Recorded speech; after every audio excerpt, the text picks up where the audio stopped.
முருகா.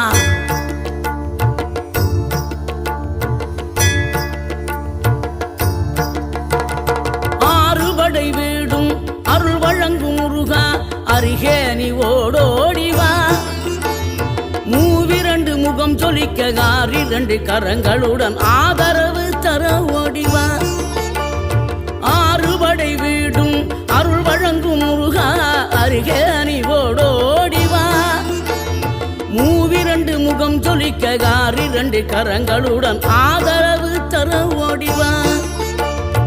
ஈசன் மகனே என்னை காக்க இங்க உனையன்றி வேறாரையா. நெஞ்சார நான் நினைக்க பஞ்சாமிர்தம் கொடுக்கும் ஒரு தெய்வம் நீதானையா. ஒரு தெய்வம்